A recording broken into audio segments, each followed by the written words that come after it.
시청자 여러분 안녕하십니까. 8월 9일 녹화하는 영정부터 2부 하도록 하겠습니다. 자, 우크라이나입니다. 최근에 이제 반격 공세 제2 국면이 시작되면서 굉장히 복잡다기한 그런 전투 양상들이 전개가 되고 있는데, 일단 보급 문제부터 좀 살펴보도록 하겠습니다. 뉴스에 한 번 나오고 그 다음에 잘 나오질 않는데, 영국의 파이낸셜 타임즈라고 있죠. 여기에서 아마 한국과 불가리아 보유하고 있는 포탄을 우크라이나에 지원한다, 이런 뉴스가 나왔습니다. 그래서 이게 한국 국방부 얘기에 대해서 맞다 틀리다 이야기를 하지 않은 것 같은데, 이 보도가 전혀 사실 무근은 아니다. 그래서 미국에서 아마 여러 각도로 한국에 대해서 압박을 가하고 있는 것 같고요. 제가 지난번에 말씀드린 것처럼 지금 전쟁이 막 터지니까 정말로 제대로 된 탄약 비축량을 보유하고 있는 것은 전 세계 한국과 북한밖에 없다, 이런 이야기 있지 않습니까? 그러니까 냉전 시대가 끝나고 난 다음에 서유럽 나토 회원 국가들은 이제 포탄 무기를 제조하는 생산 라인을 굉장히 단축시켰을 거고요. 한국 같은 경우는 계속 유지를 하고 있으니까 아마 이렇게 되는데, 그게 이제 불가리아라는 이름이 다시 한번 또 떠올랐습니다. 지난번에는 폴란드, 발틱 상국 이런 쪽에서 무기, 포탄 이런 걸 갖다가 제공하는 주요 거점으로 그렇게 거론되었습니다만, 지금 불가리아도 다시 아마 이야기가 되고 있는 것 같습니다. 루마니아 마찬가지고요. 다만 이제 구 동구권 국가 중에 우크라이나를 지원하지 않는 국가 딱 한 나라이죠. 헝가리입니다. 그 오르반이라는 독재자인데, 극우파 독재자인데, 이 극우파 독재자는 좀 웃긴 게 또 희한하게 또 친중입니다. 돈을 많이 받아서 그런지. 그러니까 우리가 교과서에서 옛날에 배우던 1930년대 나치 시대 때 그때 어떤 형성된 이제 국제 파시스트 세력, 극우 세력, 그거하고 지금의 극우 세력은 너무나 이제 편차가 심해서 정말 그 성격을 규정하기가 힘든데, 아무튼 지금 아마 구 동구권 지금 현재 대부분 다 나토 회원국가가 되어 있죠. 그래 이런 나라들이 아마 약간의 지금까지 온도차라든가 그 다음에 그 경제력 규모에 따라서 우크라이나를 지원하는 그 규모는 조금 차이가 있습니다만 아마 점점점 확대되는 것 같습니다. 근데 지금 현재 그 우크라이나가 하루에 사용하는 포탄량 이게 얼마냐, 이것도 급길 수는 있는데 최대 일일 사용량이 8,000발까지 가는 것 같습니다. 그래서 평균 잡아서 한 6,000발 정도 쏘고 있는 것 같은데, 러시아는 대단합니다. 물론 이제 군사력이 차이가 있긴 한데 최대 6만 발까지 쏜다고 하네요. 하루에 6만 발입니다. 근데 그거는 이제 좀 과도한 수치인 것 같고, 모사드 3만 발은 쏜다라는 이야기인데, 그러니까 지금 전투가 벌어지고 있는 전역에서 다 합산했을 때 그렇다는 이야기입니다. 그래서 이제 이게 러시아하고 우크라이나하고 어디가 먼저 포탄이 고갈되는가, 이런 것도 지금 관심 있게 지켜보고 있는 그런 상황입니다. 그런 상황인데, 러시아가 계속 무기가 딸린다는 거는 이번에 이제 쇼이구 국방장관이 평양을 방문했다. 그래서 참 대국 러시아가 머리 조아리고 북한에다가 무기를 구걸하는, 탄약을 구걸하는 이런 진풍경이 만들어졌습니다. 근데 이 쇼이구가 방북하고 나서 떠나고 난 다음에 불과 5일이 지났는데 러시아 공군기가 다시 평양에 도착했습니다. 그러니까 공군기가 왔다는 건 뭔가 실어 왔다는 이야기겠죠, 그죠? 일류신이던가요? 제가 기종을 제대로 파악하지는 못했는데, 이것도 상당히 재미난 현상이에요. 당장 거기서 뭔가, 쇼이구가 평양에 가기 전에 이야기가 됐었고, 그 다음에 거기 가서 뭔가 확답을 전해들었고, 그 다음에 그럼 바로 내가 비행기 보내줄게. 거기 실어라. 라는 이런 이야기가 되는데, 지금 현재로서는 북한이 가지고 있는 장사포, 지금 러시아로서는 어떤 무기든 관계없겠죠. 심지어 T-55까지 받았다는 이야기였습니다. T-55 전차 같으면은 정말 1955년에 생산했던 그런 차종인데, 지금까지는 러시아군이 이 전차를 그냥 레오파드 전차라든가 서방제 전차하고 이제 기갑전을 할 수 없기 때문에 그게 거의 무인 조종하다시피 그냥 탄약을 적재한 다음에 우크라이나하고 진주로 돌격해서 그냥 자폭시키는 그런 식으로 활용을 했습니다만, 이번에는 그게 아니고 정규 기갑전을 할 수 있는 그런 전차를 운용하는 모양입니다. 그러니까 전차병들이 안에 들어가 타고 주포를 쏜다는 이야기죠. 얼마나 전쟁을 제대로 할 수 있을런가는 모르겠습니다만, 여하튼 그런 구식 병기들, 그래서 북한이 가지고 있는 그 구식 병기들을 다 가져간다, 이런 이야기였습니다. 그런데 지금 여기 이제 이번에 쇼이구가 가가지고 북한의 무기를 샀다, 그 다음에 뭔가 돌려줘야 될 거 아닙니까, 그죠?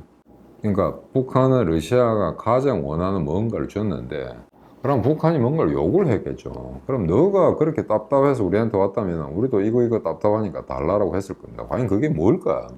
그에 대해서 별로 이제 언론에 크게 다루지 않는데, 지극히 상식적으로 식량하고 기름이 필요하니까 러시아에 그걸 요구했을 거다라고 하는데, 물론 전혀 없지는 않을 겁니다. 하지만 그게 핵심은 아닐 겁니다. 최소한 저렇게 쇼이구가 무려 23년 만에, 러시아 국방장관이 북한을 방문한 거는 23년 만입니다, 이번에. 그때는 푸틴이 직접 이제 평양을 방문할 때 그때 따라갔었죠. 그러고 나서 처음인데, 저 정도 같으면 뭔가 대단한 거래가 있었을 거라는 거죠. 그래서 지금 요런 뉴스가 나왔을 때 이제 화성 18호, 북한이 만든 ICBM, 이게 러시아와 중국의 지원을 받지 않는 상태에서 자체적으로 도저히 개발이 안 됐을 거다.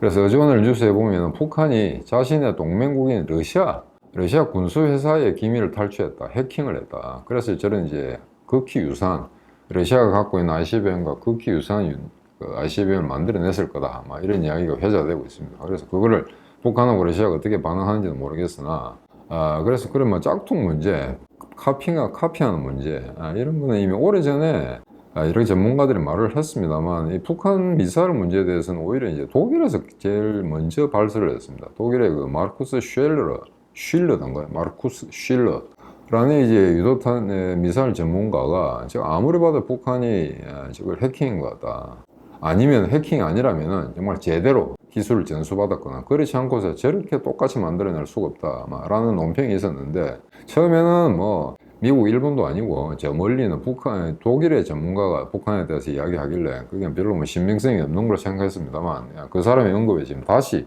회자되는 그런 상황이 왔습니다. 그래서 이제 해킹 문제, 이게 또 지금 다시 아마 새로운 뉴스가 되고 있는데, 지금 혹자는 이런 이야기를 하고 있는 것 같습니다. 제가 이제 그 독일 대사관에 있을 때, 그때 독일 대사로 계시던 분인데, 상당한 수준의 이제 군사 전문가죠. 그러니까 이분이 하는 이야기가, 지금 이미 한 5년 전부터 북한이 핵잠수함을 만든다는 소문이 파다했습니다. 그리고 실제 만들었을 거다라는 이야기. 근데 과연 그게 어느 정도 안정성이 있느냐. 그래서 대륙간 탄도 ICBM을 잠수함에서 쏠 수 있을 정도 같으면 최소입니다. 최소한 3,000톤급 이상이 돼야 되거든요. 아니면 그 하중이라든가 진동을 갖다가 이제 통제할 수가 없습니다. 그래서 3,000톤 이상이라 해야 되는데, 3,000톤급을 만들었다라는 게 아마 거의 포착이 된 것 같습니다. 그런데 만약에 쟤들이 정말 미사일 발사에 성공했다면 어지간히 떠들겠죠. 우리 이런 거 개발했다고 엄포를 놓을 겁니다. 그런데 이미 5년이 지났습니다만, 아직도 이게 그 폴라리스 미사일, 잠수함에서 대륙간 탄도 미사일을 제대로 쐈다, 완전히 성공했다라는 뉴스는 나오고 있지 않습니다. 그래서 아마도 아마 마지막 그 기술이 힘들 거다. 그러나 만약에 정말 북한이 핵무기를 개발했습니다만 핵 잠수함에 핵 엔진을 장착했을까? 그건 정말 중국도 제대로 못하고 있는 거거든요. 지금 항공모함 세척입니다만 중국이 세 번째 항공모함도 핵 추진을 못 만들었습니다. 그래서 그게 쉽지는 않은데, 미사일을 이제 붙여가지고, 탄도미사일을 붙여가지고 쏘보내는 건 누구나 할 수 있겠으나, 그 핵 에너지를 가동시켜서 그걸 엔진으로 만들어서 움직이게 하는 항모 잠수함, 이걸 이제 만들어낸다는 건 결코 쉽지 않은 일이죠. 그래서 마지막 완성 단계에서 북한이 뭔가 2% 모자란 게 있지 않느냐. 그게 아마 그 전 독일 대사의 이제 판단입니다. 그래서 이번에 만약에 이 정말 내밀한 성사가 있었다면은 분명히 아마 핵잠수함 기술에 관한 거, 그걸 요구하지 않았을까. 그럼 이제 좀 지켜봐야 되겠죠. 조만간 다시 이제 북한이 핵잠수함 개발하면서 우리가 ICBM을 갖다가 완전히 성공적으로 장착을 했고, 이제 미국까지 날려보낼 수 있는 그런 기계 기술을 습득했다라고 이제 발표하면은 대사님이 이제 분석이 맞겠죠.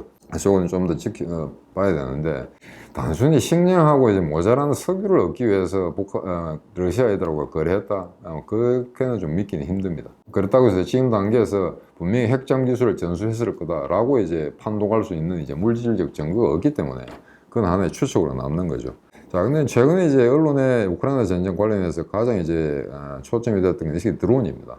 지상전, 지금 지지부진하게 잘 답보 상태이기 때문에 약간의 이제 진전되는 건 있습니다만, 그래서 이제 드론 공격 때 좀 살펴보도록 하겠는데, 갑자기 최근에 이제 우크라이나가 드론 공격을 강화시킨 거는 지상전에서 제대로 된 성과가 나오지 않기 때문에, 이런 이제 러시아의 보급선, 그 다음에 함선, 이런 거 갖다 파괴하고 있다, 이런 거 갖다가 빨리빨리 보여줘야, 그래야 이제 국내의 뭐 인기 유지라든가, 그 다음에 뭔가 우리가 지금 우크라이나군이 뭔가를 해내고 있다라는 걸 보여주게 되겠죠. 그래서 뭐 여기에 좀 더 집중하는 게 아닌가, 그런 식으로 해석이 되고 있습니다. 그래서 우크라이나 일단 수중 드론, 수상 드론 외에도 모스크바에 지금 7월 오늘 이번에 8월인데 7월까지의 통계를 보면은 7월에만 6번의 모스크바에 대한 드론 공격이 있었습니다. 그런데 그거는 뭐 군사적으로 그렇게 대단한 건 아니고, 다만 민간 시설이 됐든 군사 시설이 됐든 모스크바 수도에 우크라이나 드론이 와서 피격이 됐다, 잔해가 남아있다, 건물이 파손됐다, 이건 엄청난 심리적 효과를 내는 거죠. 그래서 실제 그 군사적 타당성 이거보다는 아마 젤렌스키가 그런 심적 효과를 누리는 것 같습니다. 여하간 이제 푸틴의 정권을 갖다가 이제 균열을 내려면은 그런 식의 테러 공격이 필요하다는 거죠. 그래서 젤렌스키 최근에 이제 전쟁이 러시아로 되돌아가고 있다. 너가 전쟁을 일으켰는데 이제는 너가 전쟁을 갖다 너가 얼싸안고 너가 마지막 그 후과를 너가 지탱해야 될 그런 순간이 왔다. 막 그런 표현으로 전쟁이 러시아로 되돌아가고 있다. 이렇게 이야기한 것 같습니다. 그래서 이 우크라이나가 러시아의 병참선이라든가 해상 병참선, 그 다음에 막 그 함선들 이런 거 파괴하기 전에 7월 31일에서 8월 1일 그 양일간에 이제 그 러시아 코르베트함이라는 거는 뭐 작은 그 초계함인데, 요거는 지난번 그 천안함 폭침했다는 거 뉴스 아시죠? 그 천안함이 코르베트함입니다. 그 정도 크기라고 보시면 될 것 같습니다. 그 두 척이 우크라이나가 보낸 세 척의 수상 드론 공격을 퇴치했다. 이렇게 이제 러시아 국방성이 이제 발표를 했는데, 막 그에 대해서 그게 사실 무근이라든지 아니라든지 라는 우크라이나의 반응은 없습니다. 뭐 맞겠죠. 자, 그런데 8월 4일 날 노보로시스크 항구에 대해서 이제 수상 드론이 공격을 했습니다. 이 노보로시스크는 크림 반도가 아니고 러시아 본토입니다. 2차 대전 때도 굉장히 중요한 이제 항구였는데, 거기서 독일군과 소련군의 이제 막바지 1943년부터 44년까지만 대단한 전투가 벌어진 지역입니다. 거기를 갖다 공격을 해가지고, 거기 이제 이름이 좀 어렵습니다. 오레네고르스키 고르냐크라는 함, 이게 막 상륙함입니다. 꽤 큰 배인데 이걸 갖다가 이제 파손시켰다, 완전히 격침시킨 건 아니고, 근데 배가 선체가 완전히 기울어진 그런 상태로 보였습니다. 처음에 이제 이게 비격되었을 때 별거 아니다, 아무런 손상이 없다라고 러시아가 이야기했는데, 나중에 보니까 그 큰 배를 숨길 수가 없죠. 그 큰 배가 완전히 이제 중심을 이제 잃고 이제 완전히 한쪽으로 기울어져 있는 그런 동영상이나 자료 화면들이 여러 군데 발견이 되고 있습니다. 그래서 그게 이제 일부 유조선 이런 것들이 파괴됐다. 노보로시스크 항구를 공격한 거는 이번이 처음이 아닌가 싶은데, 이것도 러시아 본토거든요. 러시아 본토를 향해서 때렸다는 건 상당히 이제 상징적인, 설사 군사적인 효과가 크게 없다 하더라도 이건 러시아 해군, 러시아군 군수내부 당국에 이제 상당한 이제 심적 효과를 주는 걸로 알고 있습니다. 근데 이제 과연 그러면 이 수상드론 뭐로 쐈을까? 일단 파괴되고 나면 그게 뭐로 쐈는지 일방이 발표를 하지 않는 한 확인하기 좀 힘들죠. 지금 그 우크라이나가 개발하고 있는 게 세 가지 수상 드론이 있습니다. 지금 현재 보유하고 있고 운행하고 있는 거는 TLK-150이라는 건데, 요거는 이거는 항속 거리가 이게 불과 100km에서 150km밖에 되지 않습니다. 그러니까 만약에 노보로시스크, 오데사에서 노보로시스크까지 갈 수가 없죠. 그래서 만약에 이거를 현재 보유하고 있는 가장 단거리 수상 드론을 썼다면 어느 정도 배를 타고 근처에 가서 보냈다는 이야기인데, 이것도 불가능하죠. 지금 우크라이나 해군도 없고 흑해 쪽은 완전히 제해권은 러시아가 장악하고 있는 상태이기 때문에 그렇게 하진 않았을 겁니다. 그래서 은밀하게 내밀하게 반잠수 형태로 아마 거기 노보로시스크까지 접근하려면 좀 더 이제 항속거리가 긴 그런 드론이어야 되는데, 지금까지 알려진 바에 따르면 이제 TLK-400이라는 게 있습니다. TLK-400이 개발 중으로 알고 있는데 이걸 정말 썼겠느냐. 만약에 노보로시스크에서 이런 사태가 나왔다면 이게 오데사나 다른 우크라이나의 항구에서 발사된 또는 거기서 출항한 것 같으면 엄청난 거리를 달려왔다는 이야기거든요. 최소한 700km, 800km를 갖다가 운행하면서 왔다는 이야기인데, 이건 좀 믿기 힘들죠. 그래서 항속거리 측면에서 본다면은 TLK-400, 요거는 아마 1200km까지 갑니다. 그리고 이제 탄두 중량이 500kg거든요. 그래서 이거 같으면은 가능한데, 현재 우리가 알고 있기로는 개발 중이라고 하는데 어떻게 이게 벌써 만들어졌느냐. 그 다음에 이제 세 번째는 TLK-1000이라는 겁니다. 이게 최대, 어마어마하게 큽니다. 이거는 항속거리가 무려 2000km, 웬만한 데다 다 돌아다니는 거죠. 그러면 탄두 중량도 거의 1000km, 5000km입니다. 죄송합니다. 5000km니까 지금 현재 보유하고 있는 TLK-150의 10배 정도의 이제 탄두 중량을 갖고 있는 그런 어떤 어마어마한 무기죠. 그래서 요거는 아마 가동되지 않았을 건데, 아마 이 거리를 오데사에서 출항시켜서 그걸 노버시스까지 날려보냈다면은 이거는 아마도 TLK-400을 현재 운용 중인 것이 아닌가 그렇게 추측을 하고 있는 것 같습니다. 아니면은 830km짜리가 있습니다. 마구라 V5라는 건데요. 이게 아마 이걸 대부분 추측하는 것 같습니다. 그러니까 TLK가 주된 종목인데 이게 아니고 만약에 TLK400이라든가 TLK1000을 갖다가 개발에 완성하지 못했다면은 아마 개발에 성공했다고 하는 마구라 V5 이건 항속거리가 830km이기 때문에 오데사에서 보냈다 하더라도 노브리시스까지 도달할 수 있다라는 추측이 되는 거죠. 근데 이런 어떤 그 드론의 기종에 대해서 우크라이나 군 당국이 자세하게 밝히고 있지 않기 때문에 현재로서는 확인할 길은 없습니다. 자, 그런데 8월 5일 날 이어서 케르치 반도 2조선을 또 공격을 했습니다. 그 다음에 제일 최근의 뉴스로는 8월 6일 날 헤르손하고 크림 반도에 연결되는 두 개의 교량을 갖다가 이제 공격을 했는데 엄청나게 파손시켰다는 이야기입니다. 그 중에 하나가 총갈입니다. 총갈 교량은 이미 6월 달에도 그 공습을 받았고, 그 다음 7월 달, 8월 달, 그래서 계속 연차적으로 지금 공격을 받는데 지금 상당히 구멍이 생기고 도저히 차량을 이동시킬 수 없는 그런 상태라고 합니다. 그러니까 이런 병참선을 갖다 파괴했을 경우에 그러면은 이제 루안스크라든가 그 다음에 헤르손이라든가 자포로지아에 주둔하고 있는 러시아군의 병참을 갖다가 전달하는 그게 아마 3, 4일 정도 좀 지연된다고 합니다. 현재로서는 그런 효과가 있는 거죠. 그래서 아마 여기 이제 두 가지 다리 이런 교량을 폭파시켰다라고 하는데 완전히 폭파된 건 아니고 손상을 준 겁니다. 그리고 총갈이라고 하다가 요즘에 총할이라고 하다 보니까 어디 맞는지는 모르겠으나 아마 러시아 사람들 H 발음을 잘 못합니다. 그래서 이제 흐한 것도 KH로 쓰거든요. 그래서 H 발음을 잘 못하는데 H를 갖다가 집어넣고 그걸 갖다 구글에서 변환을 시켜 보십시오. 그러면 되게 G로 나옵니다. H가 아니고. 그래서 아마 처음에 총갈이라고 했다가 아니다 원래 이게 러시아 발음은 총할이 맞는 것 같다 해서 아마 총할 교량을 하는데 어쨌건 그 이름이 잘 나오는 그 교량이 이번에는 공격을 당했다.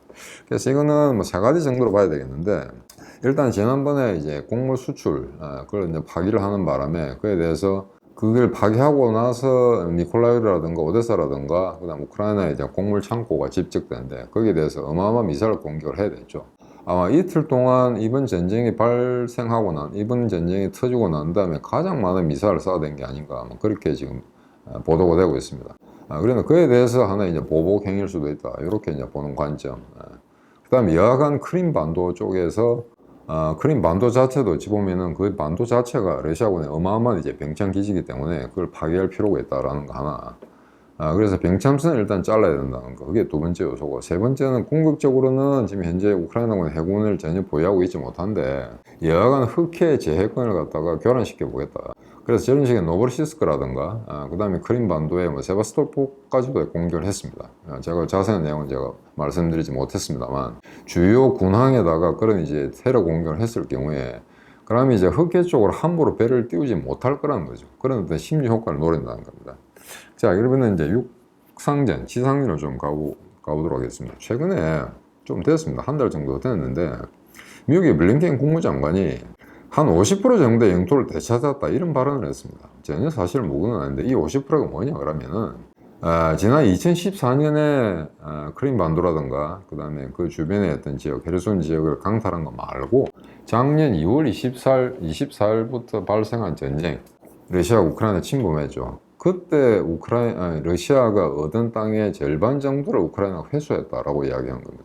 저는 조금 믿기지 않은데 50%까지 안 될 거라 보거든요. 그러면 40%, 많아야 45% 정도 되는데, 야간 절반 정도 되찾았다. 이렇게 해서 좀 이렇게 우크라이나군과 서방을 좀 이제 인카레지 시키는 조금 더 밀어붙이면 된다. 이런 식의 어떤 긍정적 요소를 기대하는 것 같습니다. 그래서 지금 이제 1차 토크마크가 3차 방어선에 걸려 있는데, 그게 이제 축선이죠. 자포로지아 그래서 바로 남한은 거기 이제 기본 축선입니다. 절대 변하지 않습니다.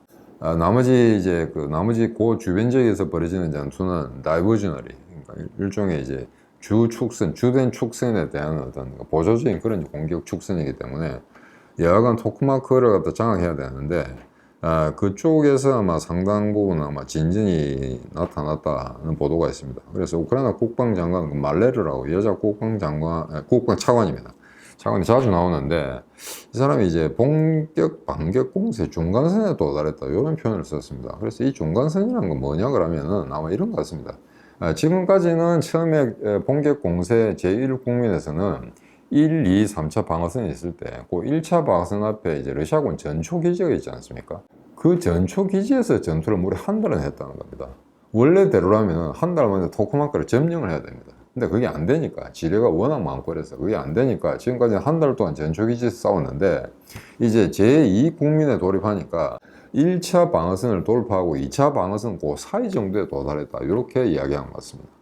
그냥 그게 이제 그 정부에 따라서 조금씩 차이가 있습니다. 아직도 1차 방어선도 넘지 못한 구역이 있고 거의 2차 방어선에 가까이 도달한 부분도 있습니다. 그래서 만약에 제2국민의 템포가 지지부진하긴 합니다만 만약 이런 식으로 계속 야금야금 땅을 장악해 들어간다면 토크마크가 무너지는 것도 시간 문제다. 라고 이제 좀 긍정적으로 보는 이제 분석가들도 있습니다만 일단 그는 시간을 좀 더 두고 봐야 되겠죠. 그래서 기본 축선 외에 최근에 이제 바흐무트 남부 지역에서 성과가 나오고 있다. 요거는 이제 지도에서 보면 확연히 나타나는 것 같습니다.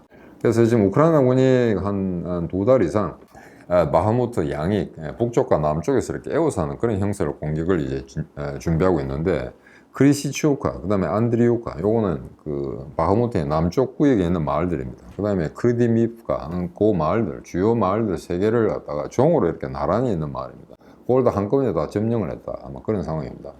그래서 요거는 이제 정치적인 의미가 강한데, 지난 8개월 동안 바그너그룹하고 러시아군이 난리를 쳐서 겨우 얻어낸 거. 그러니까 지난 8개월 동안 얻어낸 거는, 러시아군 얻어낸 거는 바흐무트 함락밖에 없습니다. 그래서 이걸 갖다 재빨리 되찾겠다. 라고 하는 게 젤렌스키와 우크라이나군의 의도가 아닌가라고 생각되는데, 여하간 이렇게 함으로써 바흐무트에 계속해서 러시아군 상당 병력을 묶어놓겠다라고 한다면은 주된 공격 축선에 러시아군의 병력 밀도가 떨어지는 게 아닌가, 그렇게 지금 추산을 하고 있는 것 같습니다. 그래서 이게 절대 주요 축선 아닙니다. 바흐무트 시가전도 하지 않습니다. 우크라이나군은. 다만 이쪽에서 어떤 그 자석 효과를 내는 거죠. 여기 한 5만 정도 병력이 있다고 합니다. 바흐무트 정부에. 그 다음에 그 더 위에 쿠피안스크 같은 경우는 12만이 포진해 있다고 하고. 그러니까 이 5만 명을 최소한 바흐무트 쪽에 묶어 놓기만 한다면은 이 병력이 다른 쪽으로 우크라이나군이 정말로 치고 내려가고자 하는 주된 공격 축선으로 이동하지 못하도록 하는 그런 효과를 낸다는 거죠. 그런 측면에서는 일단 전술적인 효과가 있다. 그래서 미국의 이제 워싱턴 포스트 같은 경우에는 지금 현재 반격 공세를 주도하는 게 2개 군단, 9군단하고 10군단인데 9군단은 지금 움직였습니다. 그러니까 이제 10군단이 이제 제 공세 제2파로 나서야 되는데 지금 현재는 이 10군단이 공세 제2파로 나서기 전에 일종의 사전 정지 작업이다. 이렇게 이제 평가를 하는 것 같습니다.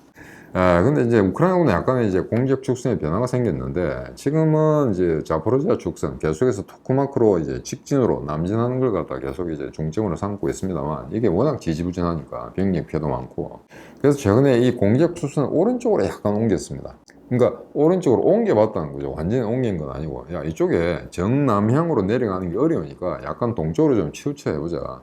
당장 효과가 난 게 지난번에 말씀드렸던 스타로마이르스케라는 마을을 탈환한 겁니다.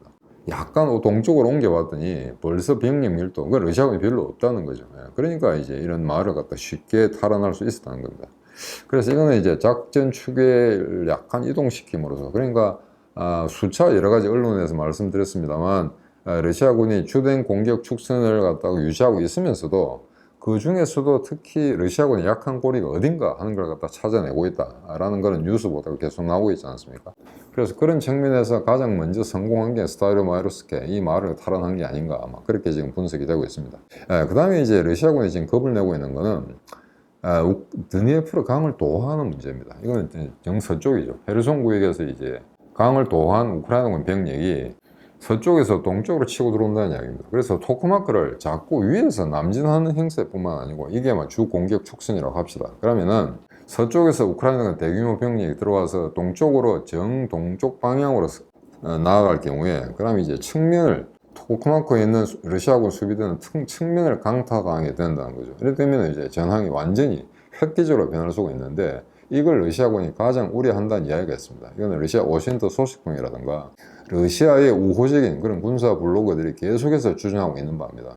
지난번에 그 안토니우스키 교량이 파괴됐다든가 그다음에 카우프가땡이 그 부근을 갖다 폭파시켜서 일부러 홍수를 만들지 않았습니까? 그 일대가 전부 범람이 됐죠. 그래서 그거는 지금 자료 화면에 나옵니다만 우습게도 그 저수지를 파괴하고 나니까 지금 다 물이 말랐다는 이야기입니다. 그래서 지금 현재 굳이 이 카호프카 댐 부근에는 상륙정도 배도 필요 없다는 겁니다.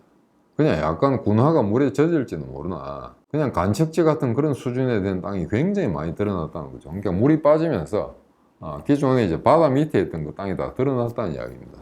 그래서 이렇게 되면은 지금 현재 그런 강력한 대규모 병력을 동원할 수가 없기 때문에 그런 거지. 만약에 헤르손 구역에서 우크라이나군이 제대로 된 완편 전력의 제대들을 종합해서 그 다음에 토크마크를 향해서 동쪽으로 치고 들어간다라면은 이렇게 되면 정말 러시아군의 남부 전선은 질적으로 결정적으로 파괴될 수밖에 없다는 겁니다. 그래서 그건 우크라이나군이 노리고 있겠으나 지금 러시아군들 그다음에 러시아군 군사 전문가들이 가장 우려하는 그런 부분이 아닌가라고 지금 생각을 하고 있습니다. 이제 마지막으로 그럼 지금 현재 그럼 전쟁의 어떤 사기 측면에서 계속 누가 전쟁 지속 가능한 전쟁 수행 능력이 있는가 이걸 하나 보는 건데 자유 러시아 군단 제가 여러 번 말씀드렸을 겁니다. 그러니까 러시아인으로 구성된 푸틴 정부에 저항하는 자유 러시아 군단인데 이게 지금까지는 월 한 500명 정도가 이제 신청을 했었는데 지금 1000건으로 늘어났다고 합니다. 요 최근에 갑자기 이제 푸틴 정권의 종말이 다가온다고 하니까 더 많은 반 푸틴 세력들이 이제 장병으로 이제 들어가게 되는 거죠.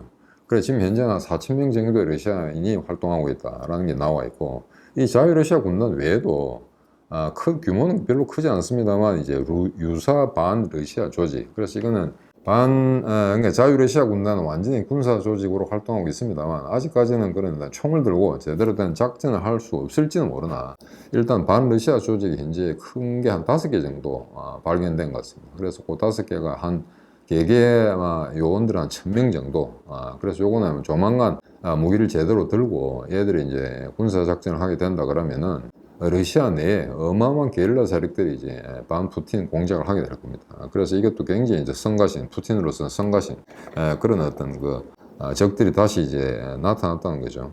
근데 러시아는 지금 병력을 갖다가 65세까지 할아버지들까지 지금 확대하겠다. 이 할아버지들 이제 끌어모아가 뭐 하겠다는 건지 모르겠는데 정말로 이제 1억 4천 정도 되면 적은 인구가 아닌데 왜 그런지 모르겠으나 정말 아마 그 젊은 애들 이제 군대 보내기가 힘든 모양입니다. 그러니까 푸틴의 지지율이 항상 80%를 유지했었는데 많을 때는 82%. 이 지지율이 가장 떨어졌을 때가 79%인데 이 79%가 언제냐? 그건 바로 작년 9월달입니다. 부분 동원령 내릴 때. 그때 이제 군대 안 가겠다고 난리쳤죠. 각 역 앞에서 이제 강제로 징집되는 거의 항의하고 뭐 욕설하고 이제 주먹 다짐하고 하는 게 여러분들 아마 방송에 보셨을 겁니다. 그래서 아마 이 인원을 계속 확대시키고 연령을 높여 나가는 문제 이것도 쉽지는 않을 거다. 65세까지 하면 전투가 되겠습니까? 그래서 이게 50세만 넘어도 아마 이게 조준사격도 제대로 안 되고 한 100m, 200m만 뛰어도 헉헉대는데 이게 과연 전력이 될 것인가. 근데 이제 최근에 이 러시아가 좀 재미있는 통계를 제시했습니다. 자, 러시아군의, 우크라이나군의 반격 공세가 진행되고 나서 딱 4가지 무기를 갖다가 이제 비교를 했습니다. 이제 독일의 이제 레오파르드 전차, 그 다음에 미국의 M2 브래들리 보병 운송 차량, 보병 장갑차죠. 그 다음에 독일의 이제 PZH 2000, 요건 이제 판저 하우비츠라는 건데 영어로 하면은 뭐 판저 호비츠가 되겠습니다. 그 자주포, 그 다음에 M777 155mm 유탄포, 요 3개 이제 주요 기종이죠. 요 4개에 대해서 어느 정도 피해가 나왔는가 러시아군이 이제 통계를 냈습니다. 그래서 이제 우크라이나군이 전차하고 장갑차 다 합해서 1830대를 보유하고 있다. 이게 좀 과장된 숫자 같은데 거기서 현재 레오파르트는 25대 격파됐다. 그 다음에 브래들리 장갑차가 21대 격파됐다. 그 다음에 자주포 PZH 2000 여기에 84대가 격파됐다. 그 다음에 M777 유탄포는 76대가 격파됐다. 이런 통계를 제시했습니다. 과거에 이제 흑풍 치는 거에 비해서는 조금 근사제에 가깝다는 그런 감을 받았습니다. 한데 레오파르트 25대 격파됐다. 완전히 이제 전소된 건 아니고 격파된 거하고 이제 전장에 버려진 거, 파손된 거 25대 그럴 수도 있을 겁니다. 우리가 확실히 알고 있는 거는 15대가 완전히 망가진 걸 아는데 그 이후에 전투를 조금씩 했다면 25대 정도가 그렇게 엉터리는 아니라는 건 감을 잡을 수가 있습니다. 그 다음에 브래들리 장갑차 21대 이것도 아마 가능할 겁니다. 그런데 자주포 PZH-2000이 무려 84대가 격파됐다. 이거 84대까지 지원 안 됐습니다. 그래서 이건 엉터리죠. 세계 최강의 자주포라는 거. 우리나라 뭐 K9보다 더 좋다고 하는 독일제 자주포가 이렇게 많이 갔을 리가 없고요. 어마어마하게 비싼 제품인데 자주포도 이제 76대가 M777, 미국의 155mm 자주포도 파괴됐다라고 하는데 이것도 유탄포도 76대까지 이거는 불가능할 겁니다. 그럼에도 불구하고 개전 이후부터 러시아가 발표한 그 말도 안 되는 통계, 그에 비하면 사실상 근사치와 상당히 접근했다라고 이제 볼 수가 있는 거죠. 그래서 요것도 이제 러시아군의 어떤 동향, 그런 걸 볼 때 이제 중요한 포인트가 아닌가, 그렇게 생각되고 있습니다. 그러니까 너무 거짓말 하다가 나중에 들통나면은 정말 끝도 없으니까 일단 상대방을 파괴시켰다, 상대방 어떤 전차나 장갑차를 파괴시켰다는 것은 계속해서 이제 블라핑, 엉터리 통계를 댈 수도 있겠습니다만 아마 자체 피해는 숨길 수가 없는데 지금 현재 러시아는 좀 웃긴 게 지금 현재 러시아군이 우크라이나군에 대해서 어떠한 전과를 냈다는 것은 어찌 보면 과거에 비해서는 상당히 근사치에 가까워지고 있습니다. 그런데 오히려 자국 군대의 피해에 대해서는 오히려 이전보다 더 이제 은폐하려고 하는, 숨기려고 하는 이런 경향이 있거든요. 요건 좀 이상한 현상입니다. 대개는 그 반대의 경우가 많은데 자체 피해는 이제 다 늘리죠. 얘가 큰일 났다, 빨리 보급해달라, 지원해달라 이라고 이제 그럼에도 불구하고 이런 열악한 상황에서 우리는 적군을 이리저리하게 타격했다, 이리저런 전과가 나왔다라고 거짓말을 하게 되는데 지금 러시아는 그 반대로 하고 있다는 거죠. 여하간 이렇게 현재 이제 그 우크라이나 반격 공세 제2국면에 나타난 주요 현상이라고 할 수 있겠습니다. 방송 이거로 마치겠습니다. 안녕히 계십시오.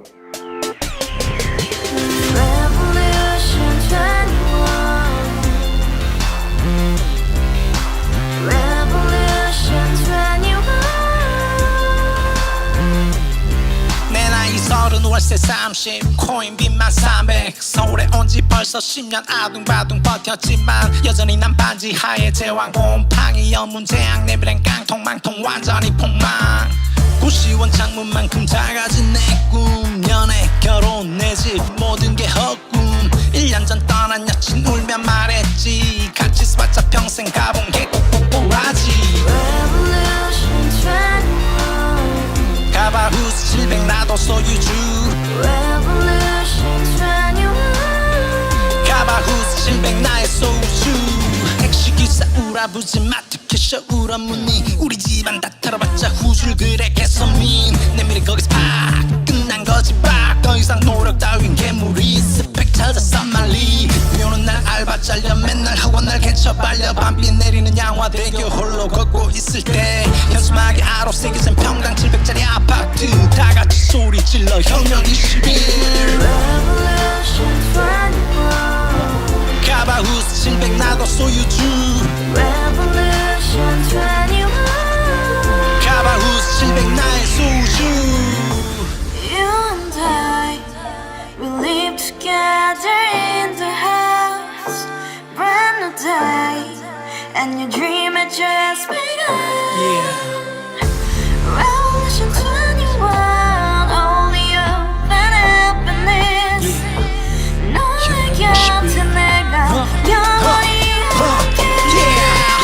지금까지 정치인들 입만 열면 찝찝찝 개소리 멍멍멍 쳤다 하면 뻥 잘난 부모 만나 잘난 학교 나오면 뭐 하나 우동살이 꽉 찬 대가리 깡통 소리 텅텅 저 푸른 초원위에 그림 같은 집을 짓고